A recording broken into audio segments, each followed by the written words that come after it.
So I'm going to let you start. Hi, Pascal. Happy to have you on the podcast.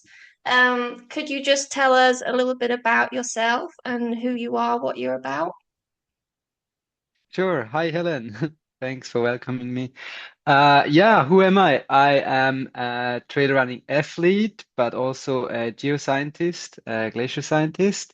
I'm from Switzerland, and currently I live in Norway. So I have this kind of two passions, maybe, glaciers and running in the mountains. And yeah, I started mountaineering and also mountain running when I was around 12 years old, so quite young. And now I'm an associate professor at the Norwegian University of Science and Technology and I work in geography. Since 2 years, I'm in Norway, a bit more than 2 years. Okay. Wow. So, okay. Obviously, I mostly want to talk about running with you, but actually, I find your job really interesting as well. I'm assuming you went to university in Switzerland first for your undergrad, is that right? Yeah. So Yes. what's that career progression? Yeah, in Switzerland, I studied actually environmental engineering um, in bachelor's and master's, so in EPFL Lausanne and ETH Zurich. And then I did my PhD more in glaciers, glaciology in also in Lausanne. So I studied both in the French and the German-speaking part of Switzerland. And actually, it Okay. was during my PhD when I did probably most of my trail running, or a lot, yes. And Okay. that Yeah. was, I finished my PhD in 2022. Yeah. Okay. So as a person who knows quite literally like nothing about it, I dropped geography at A level, so it's not my thing. Why glaciers?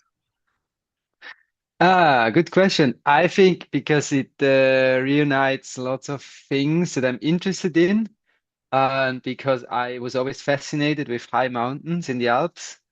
So one of my first big outings to the mountains with my father was when I was 11 and we climbed Pitzmotteratsch in the Grisons in the southeast of Switzerland. It's a mountain culminating at 3,700 meters. So we crossed the big glacier and I was really impressed. And that motivated me actually to start endurance sports because I wanted to be fit enough to climb those mountains more and faster.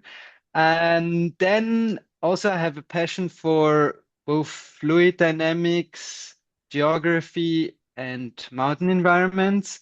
And if you study glaciers, you can reunite all of these, I would say, because I studied, for example, for my PhD, studied subglacial hydrology, so how the water flows underneath the ice. So it's a combination of, well, we also use geophysics like radar, but a combination of this hydraulics and glacier. And for me, it's just a fascinating environment. Yes. And it's actually Yeah. quite crucial as well in the light of climate warming, because I mean, we have all of these, we have the big ice sheets that are prone to melting, but we have also 200,000 glaciers all around the world that are feeding meltwater into streams. So yeah. Mm. Yeah. Okay. Yeah. I think that answers my question. I guess could you give an explanation for dummies? Like, like teenage level Mhm. of why glaciers are so important, like mostly in the climate change angle, and what your studies are about and contributing to Yes. that. So glaciers are important on several levels. I would say the most intuitive and basic one is that they are temporary water storage and they contribute and regulate water for both drinking water and industry for globally around 1.5 billion people at least downstream. So, for example, when there's a dry period in summer or another period of year, there's no rain or no snowfall, but there's still meltwater from the glacier. That's one important part. The other part is they actually contribute a lot to regulating the climate, like both locally and globally, because yeah, valleys, how the local climate is, because melt consumes energy, so it cools down the valley. But globally, also the entire cryosphere, snow and ice, reflect a lot of sunlight due to their high reflectivity. So they regulate the global climate in a way. And then finally, there are also agents or involved in hazards, natural hazards. Like we saw just recently in Switzerland, there was a big glacier collapse that buried an entire village. So what we are studying, for example, in Norway and Pakistan and India, are glacial lake outburst floods. So that's when a lake is dammed by a glacier or a glacial lake is dammed by a moraine, and they can suddenly break out and create a huge flood wave downstream that Okay.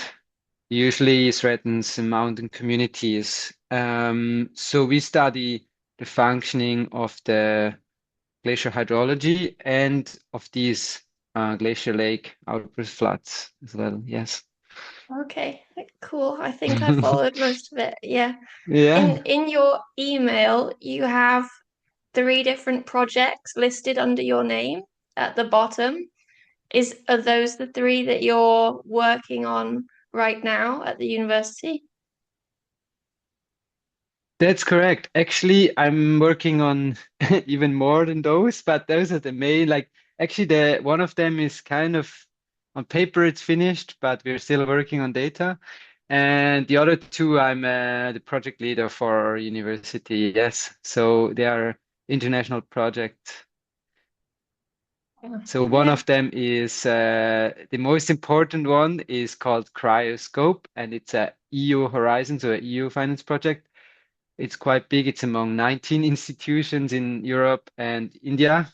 And so I'm kind of leading the part of the Norway part of our university. And a second one is called Retrace, and it's more about climate adaptation. So it's less, not directly about glaciers, actually. It's about how people adapt and are becoming more resilient in local communities towards changes in their environment, not only in the climate. And the third is what we actually are just concluding is a one about it's a pilot project about uh, glaciers and water resources and hazards in Europe and Karakoram Mountains, and that's the one where I said that we study also glacial lake outburst floods. We have collected a lot of data in Pakistan and Norway, and we are still working on this data, and also, yeah, to publish some results. Well, yeah. And then there are some more smaller projects, but these are the main ones, yeah. Yeah. Okay. I do actually want to talk about running, but like last glacial questions. Yeah, sorry, yeah. Um, like how are you getting the data? Are you going there physically, or is it kind of like modeling data that you do from Norway? Yeah, that's an excellent question. There's different type of data. So some data we get from satellites. So that's, I mean, easy to get, but a lot of data to process.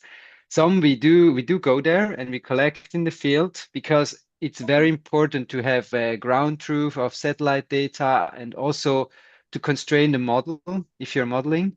So to have kind of a reality check, a calibration, or also validation after the model has been run, for example, Yeah. of stream flow or ice thickness. So yeah, we collect on the field as well. And finally, in the new project now, we will do a lot of modeling. Yeah, so we will generate also data outputs from these models. Mm.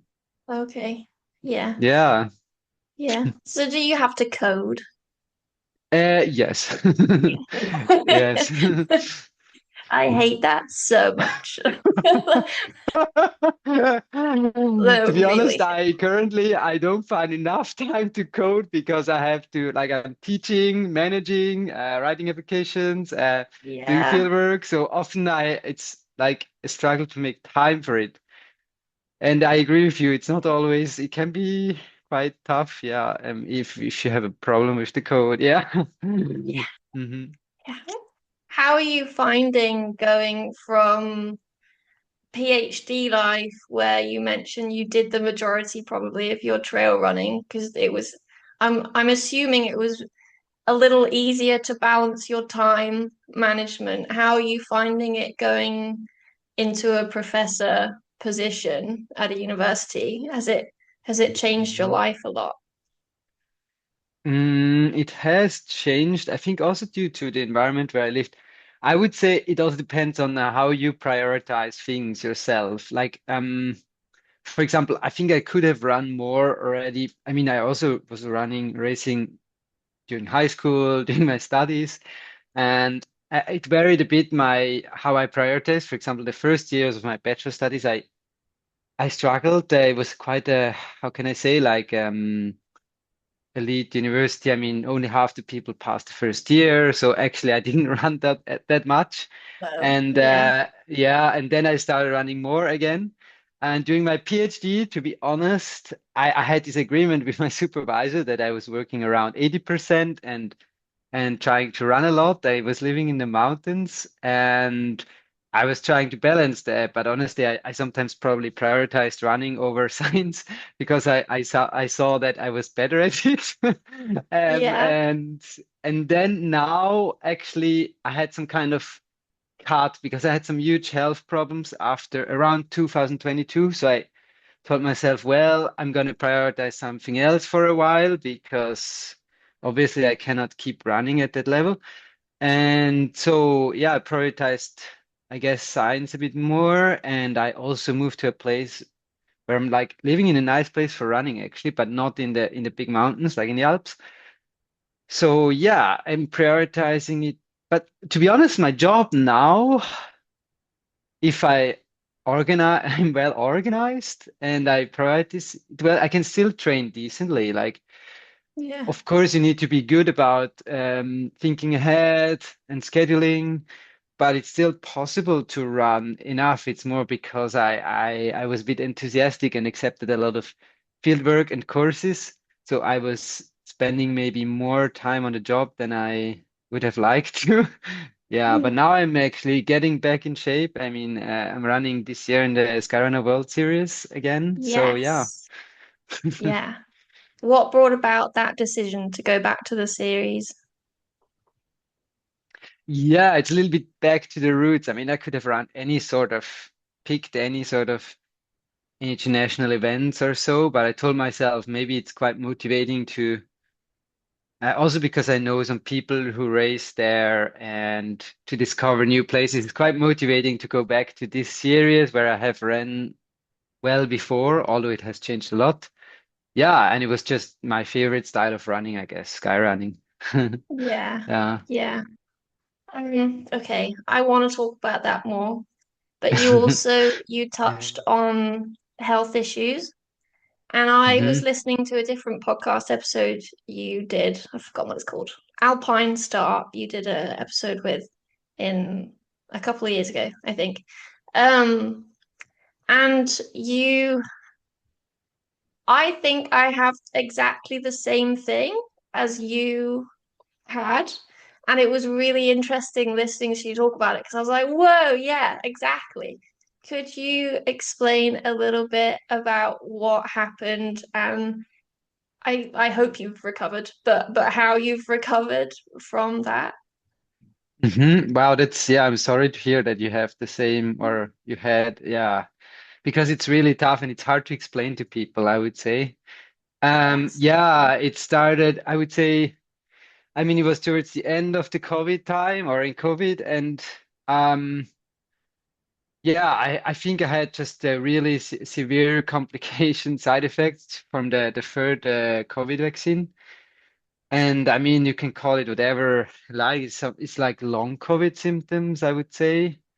And it's very hard to identify them in a, how do you say, like to put them into a box of what kind of symptom or illness it is. Um, yeah, and to identify them in the beginning. So what did I suffer from? Good question. I think yeah, it was after the third vaccine. It was Moderna in Switzerland, and I should definitely not have taken that. But I couldn't know, I guess. I mean, I followed the recommendations of my Swiss Olympic doctor. And I noticed, actually, I was really careful about it because I knew there could be complications. So I tried to not train too hard after I got it and so on. But then still, I think there was not much to be done because now if I trace it back, I think I already had symptoms after the second vaccine, but I didn't realize it was from the vaccine. So if I had Mm. known that, yeah, if someone had informed us or so, I would have definitely spotted that. And yeah, what I had was, I would say the toughest was I had this chest pain and I had it was really scary. And arrhythmia in my heartbeat. So my heart was skipping beat. I was waking up at night and thinking like my heart stopped. Mm. And I was also having extreme fatigue, like both insomnia and fatigue. It's very strange. Like Yeah. you cannot sleep at night and then you're very tired at day. And the extreme post-exertional malaise, I think it's called, like PEM. It's like when, I mean, I used to be able to do 20-hour effort and not be even very tired afterwards. And then I went on a hike, very easy walk for 30 minutes, and afterwards I would be destroyed. That's about the Yeah. state. And then, yeah, so many symptoms. I mean, I had strong tinnitus that is clearly temporarily correlated to that. Then I have what was it? Yeah, strong tinnitus, digestion issues, yeah, these sleeping issues, um, all sorts of things. Yeah, also, so later on, it was diagnosed in a MRI scan that I probably had a myocarditis, although a light one. I was lucky, but there is a little scar on my heart, and probably Oh, also a small infarctus. Because I did also have these symptoms and it's visible in my heart. But I guess I was very lucky. Also because I reacted and yeah. And I would say it took a long time to recover. I mean, I had never had COVID before these vaccines, but then I had a really hard COVID like 5 months later. And that oh, additionally like dropped me again to a really level where I was really in a bad way. And um yeah, so I think maybe you experience the same, but you have these fallbacks where you feel like, oh, now I'm much better or fine, but then you do a bit too much of something, like you have a bit too much stress, or you work too much, or you do sports, and then suddenly the symptoms come back, and you don't know why and what to do. And so people call them crashes. It's like I think when you have autoimmune disease or when you have yeah, then whenever you overstrate, you trigger your immune system, you crash and you're back yeah. at doing very little activity. And it's kind of scary because how can you get out of this? So I actually ended up doing special diagnostics and took some heavy medication for a while to that I thought was targeting this. And I'm pretty sure it helped, but I'm not able to say if it was that only that helped or just time passing. Yeah. Mm. And but how, yeah, sorry, now I said a lot, but I Oh, that's the wonder, yeah, point. how, yeah, yeah. Yeah. So I wonder how you or if you're better and yeah. Uh, Uh yeah, I mean, I think I from the other, I think I heard you say this somewhere anyway. But the drugs you took were like statins, is that right? yes, Yeah. yeah, so I Okay. took Yeah. statins and a blood thinner and Maraviroc, it's called. It's like a im kind of immune regulator, and the idea was to destroy monocytes that are containing spike protein, like monocytes, cells of the immune system that are not behaving like they should, Okay. and reduce the inflammation in the body and remove the small clots in the blood that are fibrin microclots. So yeah, but it was like three targets of this medication. But I'm still not, I mean, the science is not very clear about it. It's very individual. Some people they react to such medication, others not. And Yeah, some people yeah, they do so many therapies, you probably know, like, and they go to what's it called? Um, blood filtering, or they do immunotherapy or so very expensive therapies, and it helps them for a while, but then maybe it comes back. yeah. Yeah. So how long have you been feeling better? Yeah, good question. I would say for at least 1.5 years. Okay, So that's a that's good great. run. Yeah. Yeah. So I hence the mean, sky running. Yeah. yeah. I mean, exactly. Sometimes I still feel slight symptoms or so, but I would say my performance is pretty, yeah, pretty much back again. Good. Yeah. Yeah, that's amazing. I mean, I also have other things like a small knee injury or so, but yeah, yeah. More And how has normal. it been for you? Yeah, or I don't know, It's you don't have to tell it's me, very but similar. Yeah. Well, that's why it was Mm, interesting. I was like I thought all these symptoms I had was so weird, but you pretty much listed them all. Um, yeah. I'm more in the middle of it now, I Oh, suppose. But no, actually, that's not fair. I'm getting better. Yeah, I should be more positive than that. Like hmm. I had it really bad, and I was just in bed. And then I think it was because I didn't know what it was. That was the problem because I was trying to work, I was trying to run, and I was trying to be normal, and I didn't know what was wrong because I was just exhausted all the time, and I had like Wow. chest issues as well.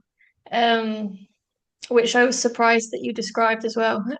There's actually no I've had like so many heart scans now, and there's no scarring in my heart. Like my heart's good. Like if I try and jog, even it'll shoot to 180 my heart rate like immediately, and it'll just stay there. So I'm not allowed to run for quite a long time. Um, but I am allowed to like start doing indoor bike exercise now, and yeah, like yeah, I'm getting better. And I started a part-time job, and I'm like managing it um, much better than I was like a year Hmm. ago. So I'm doing a lot better, but it's a slow process, and I think you were probably lucky with your diagnosis, like lucky that you had good doctors who knew what to try. But I think I'm very lucky. My mum actually found a really good doctor that I needed to go see in Manchester, so it was quite a long way for me to go. But I'm so glad that I went to see him. I have a call with him today about when I can start running again, and I'm really excited about it. Wow. But I think there's loads of people that this is going to be undiagnosed for.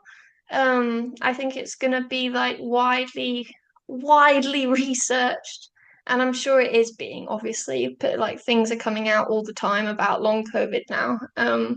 But yeah, the bracket term for it, I think people just or I think it's easier because you're right, it's difficult to explain to people who haven't had it. I just call it chronic fatigue. So Hmm. they like understand a bit better, like, okay, she's just tired all the time. Like, well, at Yes. least there's a name for it. Like that's not what it is, but it kind of Yes. is. So if you just explain to people that you have chronic fatigue, then at least they are a bit more like my job is quite understanding. If I'm not feeling well, then I don't have to do the like as physical bits of it. Um, so I find it easier to explain to people that way. But anyway, it's good that you're fine. Nice. It's good. It gives Thanks. me hope Yeah. that I'm gonna be Yeah, fine. you need to have hope.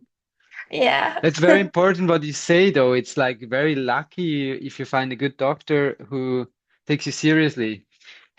Yeah. Because many Yeah. people didn't. And to be honest, I was very lucky to find people who had a similar thing and had done a lot of research by themselves because they had a scientific background and they read articles on the topic and then Yeah. also went on search for good doctors and so on. But to be honest, many people had to help themselves via, yeah.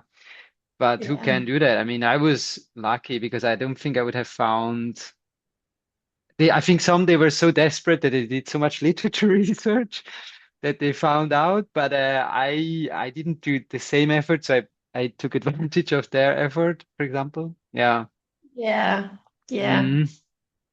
Well, still positive Wow, I'm glad you're overall. better. And yeah, hopefully you can run soon. I think I don't want to get my hopes up too much because it's been really hard. I haven't run a single step in like 7 months now.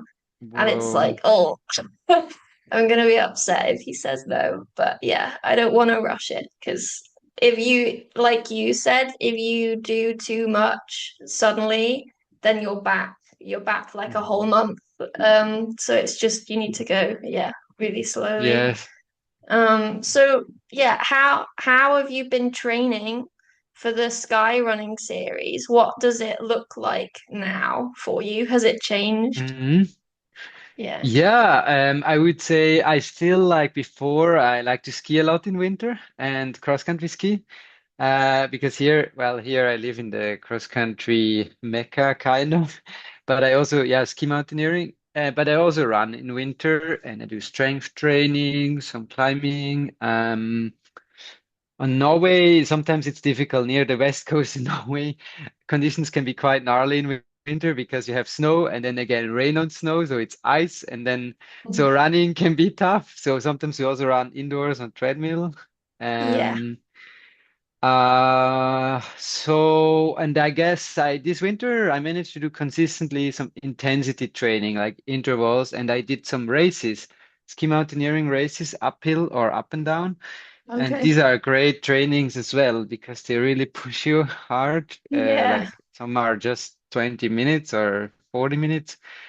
Yeah, but I guess I didn't run enough downhill, and I felt that during the first race, I was really my legs were extremely sore afterwards for like 3 days or four, and I also was cramping up in the end, typically.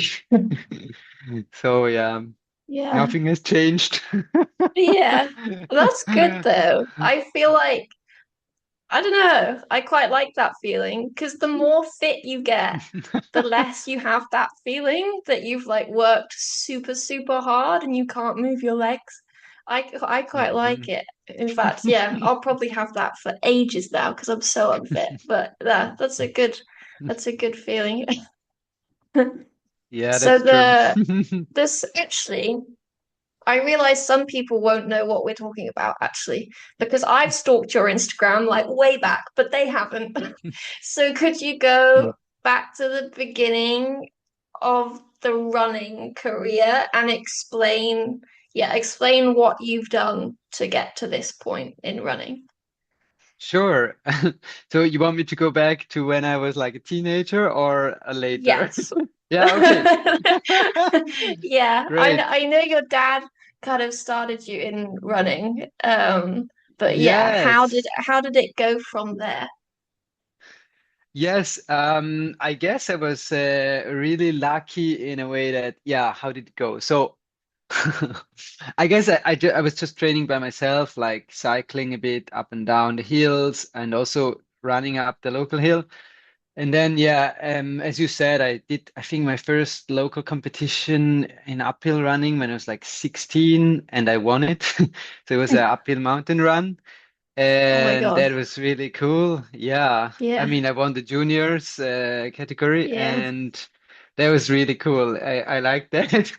Um, and yeah, I showed up in like this old, what is it called? Old skiing shirt of my dad and Oh, totally unprofessional. And yeah. nice. Um, and from there, I just did several local competitions and I tried the Swiss champs 2 or 3 times. And then I ended up being Swiss champion when I was 19 in the juniors and the end of my high school. Yeah. And I didn't know that they had defined this as a selection race. So they called me and said, "Ah, do you want to come to the Europeans and the Worlds?" And I was like, "Sure." I didn't know that existed, but yes. And I went, and it was really fun. I went with the Swiss Wow. team, and it was quite a small sport at the time. It was 2007. Yeah. Wow. And that was cool, yeah. And Yeah. but I was never this super, I was ambitious, but not super focused, ambitious guy. So then after that, I spent like 9 months in South America, working as volunteer, and I didn't race. And Wow. then I Yeah. studied, and during my studies, I raced, but more like sporadically. During my bachelor's, I didn't try to qualify for anything. I just ran some races. And I Okay. ran here and there. But doing masters, then I started running again more seriously, and I qualified again for the Swiss team, and this time for the for the seniors category. And I went, yeah, back to the Euro and World Champs. And then the thing that happened, actually, that's very important. In 2013, I ran in the European Champs, and my one runner in the Swiss team said, "Oh, I see you running like after the race, we ran down some technical scree slope." And I was like, "Oh, I see you're really good in this technical stuff. Why don't you come to a sky race with me?" And he took me, Uh, it was 2013, so also 12 years ago. He took me to the Dolomites Sky Race in Italy, which yeah. is a very iconic sky race. It was my first Yeah. sky race ever, and I think it was the European champs in skyrunning. Yes. Okay. So like my first sky race ever. And Yeah. in this first sky race, I ran pretty decent without having trained Nice. for it. Like I ran, I think Yeah. 11th place or so in these European Wow. champs. And I was on the podium with people like Kilian Jornet or so, and I was like, oh my God. So, yeah, that's, I guess, how it started. I was like, oh my God, that's what I want to do. Yeah. Yeah, That's a, and yeah. yeah, yeah, and I was always on the side. I was always doing, ski touring, climbing, mountaineering, and then I went, yeah, when I came back to Dolomites in 2015 after doing other races and sky, I ran a really good time there. I was third, and I ran like, yeah, time close to record time. So Wow. then I was like, oh, now I'm in the game. Yeah, and Yeah. yeah, I guess, and actually, yeah, that's the time when I started taking it really seriously. I would say that was the end of my master's degree, and I started training Okay. in a bit more structured and focused way. Uh, Yeah. Yeah. so when I was, for example, yeah, then I had a period where I worked much less, and I was just training more hours. I think that's Okay. a big change. So I was training more hours per week Yeah. and more intensity. And I kept doing that during my PhD that followed. I guess yeah, and during my PhD, then I participated in the Skyrunner World Series and in other series and events. But I was still skiing in winter. I was also ski mountaineering racing. Yeah. But so I would say that's how it happened. But I guess I could have done it in a more focused way, but I was also just trying to have fun, I would say. Yeah. Yeah. Yeah. And you Mhm. podiumed at the Skyrunning World Series, I think, more than once, I want to say, but I remember Um, 2018. yes, exactly. So 2018, I won the category Sky Classic. There were three categories, and I did enough points. I collected enough points during several races to win this category, and I actually did some podiums. I think I only won one event, which was the Rut in Montana in the USA. Oh, And otherwise, I just did decent results in several races. yeah, yeah, And I guess I was trying to do too many things in parallel, though. Yeah. I was also running in the Golden Trail Series and the World Champs in mountain running and the VK World Series. So yeah, That's a lot I of guess things. Yeah. yeah, and I mean next to working like almost 100%, so it was maybe a bit Fun. too much, but Yeah. also fun.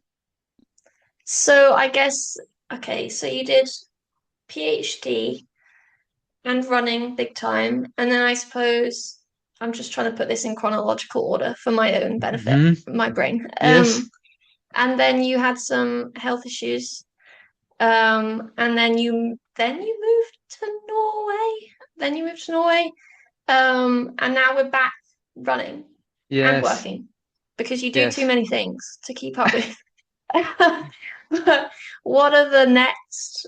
I guess, yeah, this is the next steps, I suppose. Back to sky running? Is that the plan? Good question. I mean, yeah, I guess I need to figure out still some things like in my with my health, also like my knee, but I guess I want to be back at a higher level in running again, I would say, because I like it. And I think although I'm 37, I can still I can still have an okay level if I want. But I think now my passion is definitely also science and education. I mean, I like the project I have now, but I also see that I'm happy when I'm just outdoors in the mountains and travel. I like traveling, but I need to figure out how to balance. And yeah, and if I want to have a family, that's also something on top. So yeah, I guess I will not be a full like a pro runner anymore, but like I can do a decent. Yeah. Yeah, Yeah. 100%. Yeah. And okay, because you brought it up. So is your plan to stay in Norway for the foreseeable future then? Because I'm assuming your family is back in Switzerland. Yeah, that's a difficult question. I would say, yeah, exactly. My father and my sister, they're back in Switzerland, and yeah, my grandparents too. Yes. And of course, I think they're sometimes pissed that I'm here. Or they miss me, or but to be honest, I go see them. I don't think we see so much less frequently than when I was in Switzerland. Uh, Okay. Yeah. but yeah, I think my long-term plan is to be back in the Alps, at least because I do miss the Alps.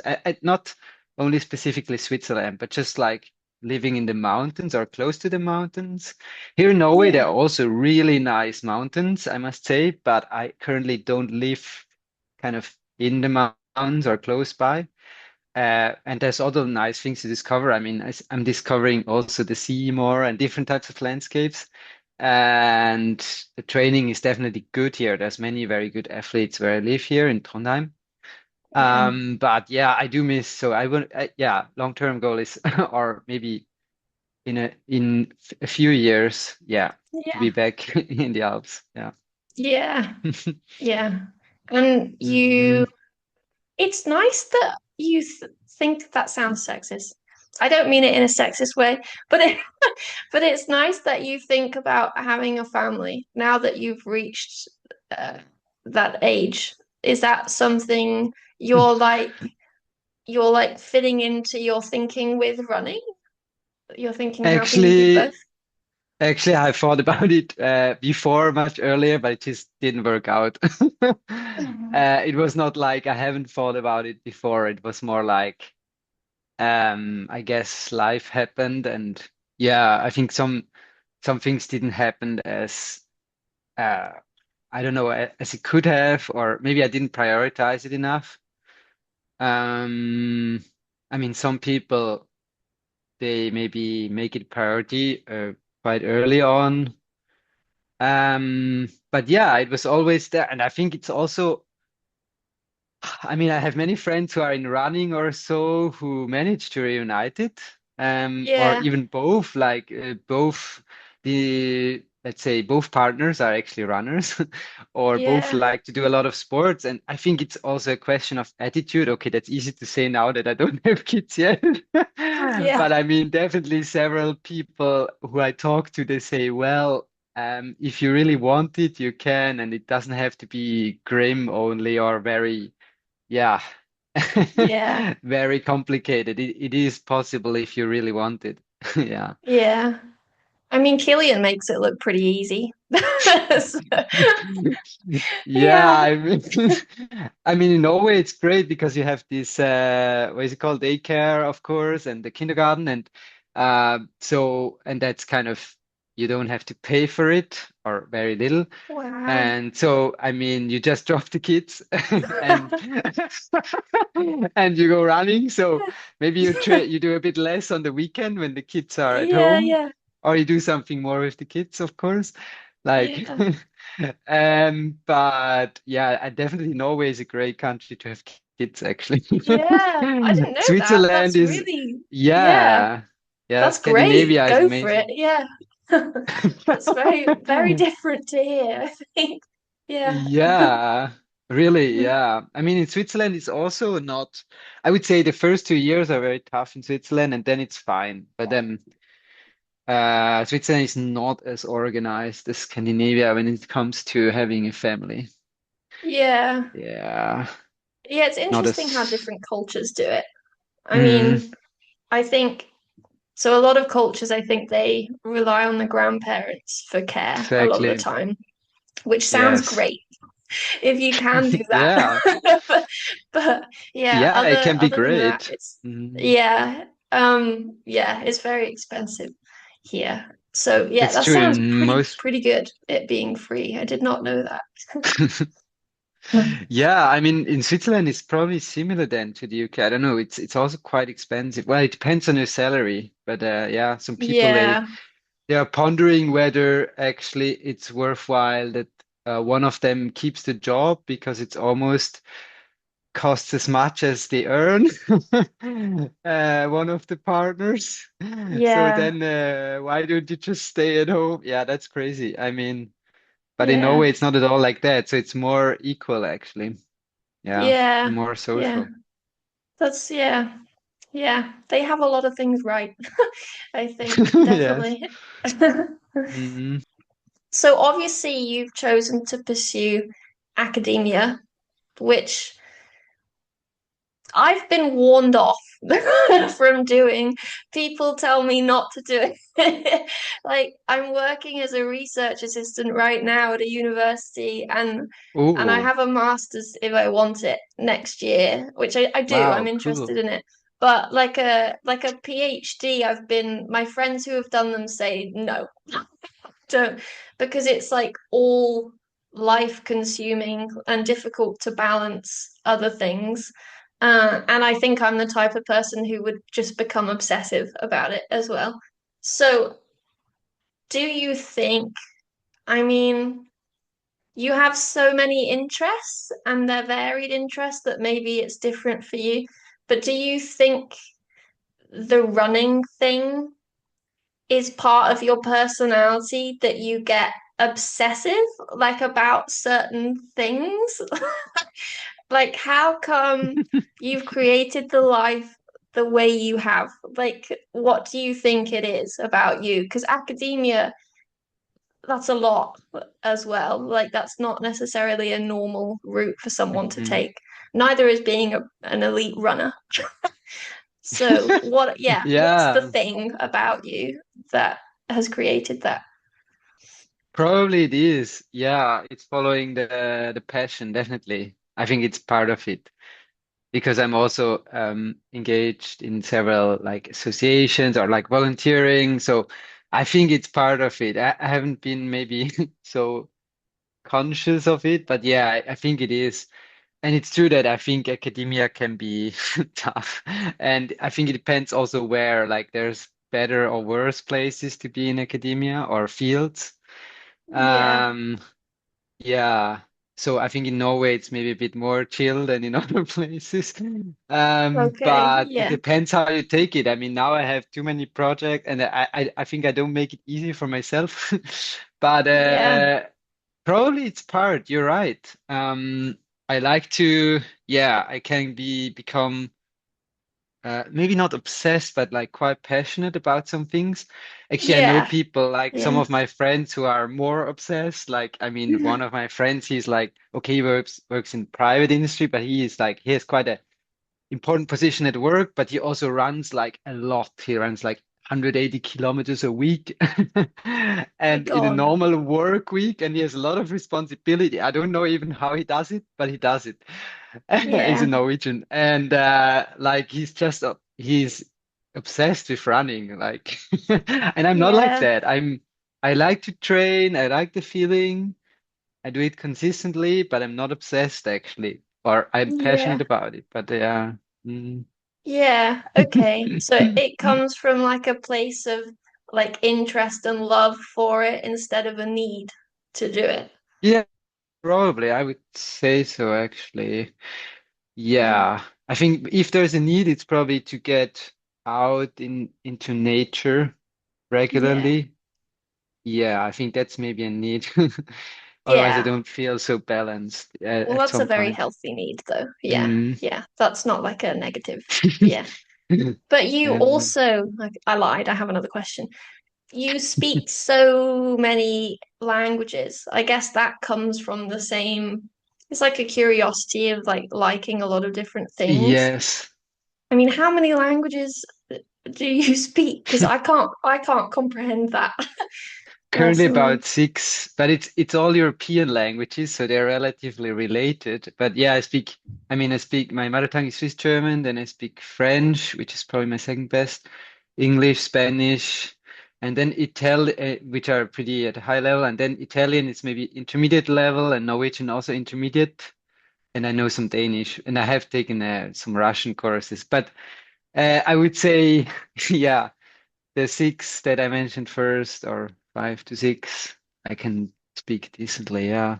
Um, Yeah. but I think you're right. It comes from a desire to keep learning, I would say. And I realized I love to connect then to people via these languages.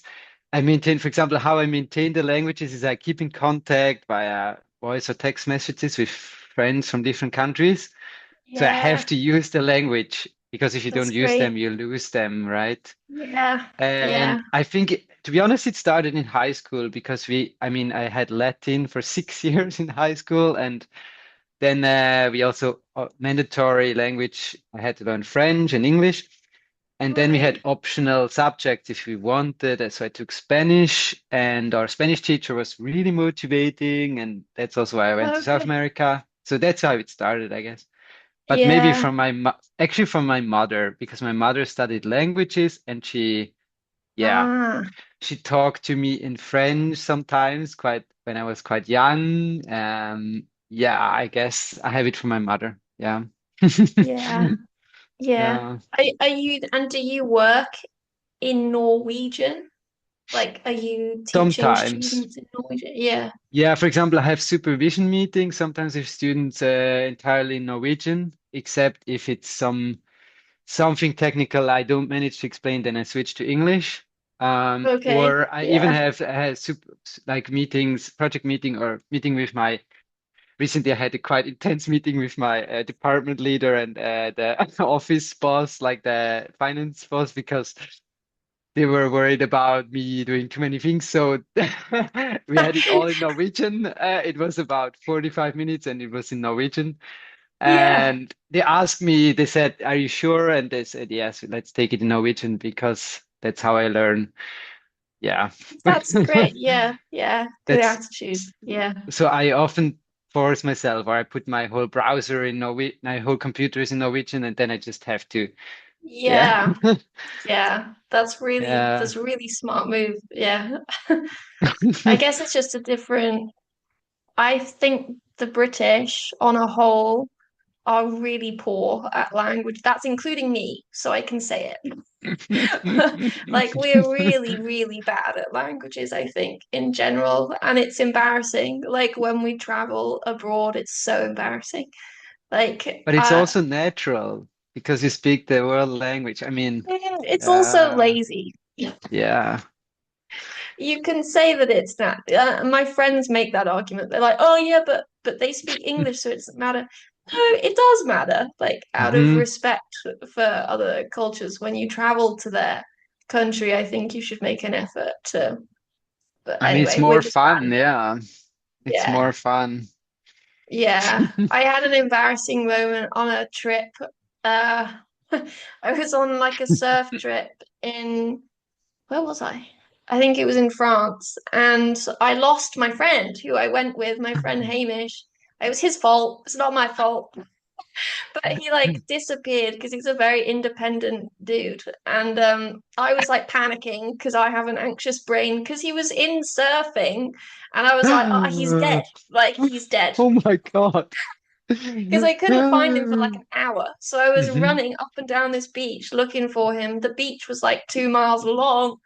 And then I saw this group of guys who I knew had been like near him, and I went up to them. Um, and I knew that they weren't English, so I was expecting it to be like a difficult conversation. I was like, oh, I've lost my friend. Like this, he has curly long hair. Like, have you seen him? This is the color of his board. And they answered in fluent English, like No. so easily. And I was, and they told me where to find. They were very helpful, but like there were four of them, and they all spoke fluent English. And as I was saying goodbye, I was like, "Why do you speak English? Like, what? How come you all of you speak English?" And they were like, well, "Yeah, we're Dutch, obviously." Of Just felt, course. I felt so embarrassed. Like that's terrible that you all speak English and I just what? But they have to learn it at school. I mean, yeah. Well, they were like, oh, we watch films in English and stuff. Oh, like we've learned for Of years, course, obviously. yeah. Also And the I was like, Norwegians. Mm. it's not obvious. You didn't have to do that. Ah, It was pretty. Anyway, I found my friend, so it's fine. I But understand. yeah, I Oh have my felt pretty God. bad, honestly, since that moment that I don't know other languages. So actually, that comes on nicely to my last question that I warned you about at the beginning. Hmm. What is your most embarrassing moment ever? Okay, so I thought about and I think it was yeah, I'm pretty sure it was that when I was relatively new at the university in Lausanne. I was a PhD student, and I had this. Actually, it was also with my Dutch colleague at the office. Actually, I was annoyed about something like typical Swiss. I was annoyed about something that is not usually so bothering. It was like people smoking outside the main entrance, and it was like really Okay. annoying because I don't like this the smoke, like the inhaled smoke. And when I Hmm. enter the building every time, like they're smoking right at the entrance.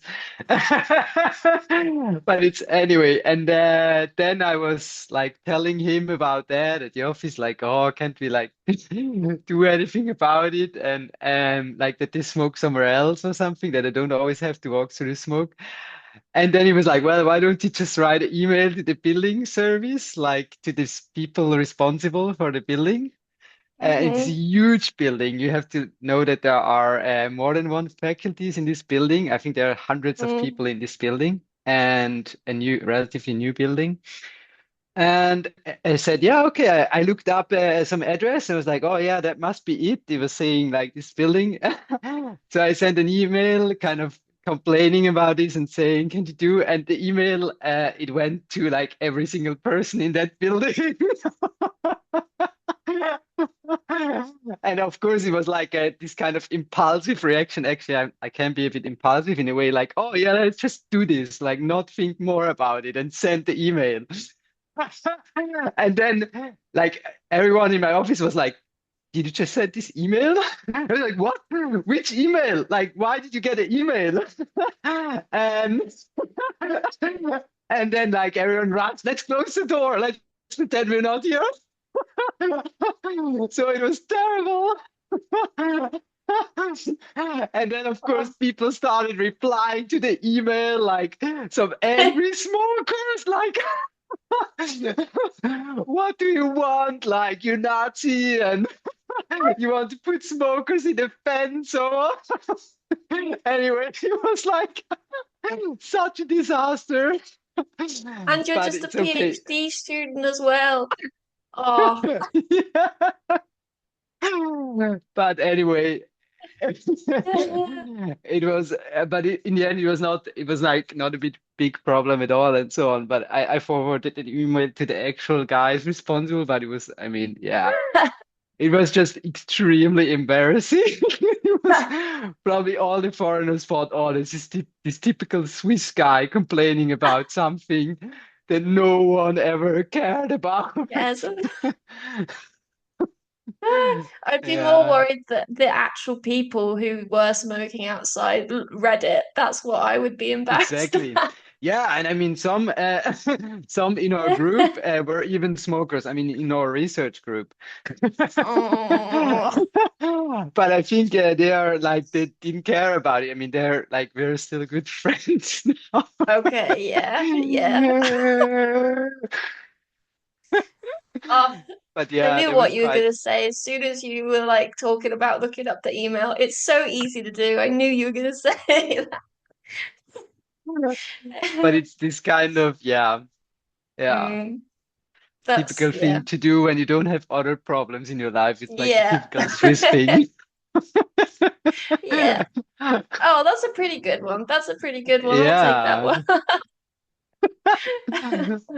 I've had Yeah. some really interesting responses to that question. I love it. It's my favorite part of the whole It's a interview. good question. Yeah. Yeah. Okay, well, I should probably let you Well, yeah. go because you have something in a couple Yeah. minutes. Yes, but it was really interesting conversation. Yeah. Hmm. Yes, thank you for taking the Thank time. you. I know you're very busy, so honestly, it's appreciated. But yeah, thank you, Pascal. Hmm. Thank you, Helen.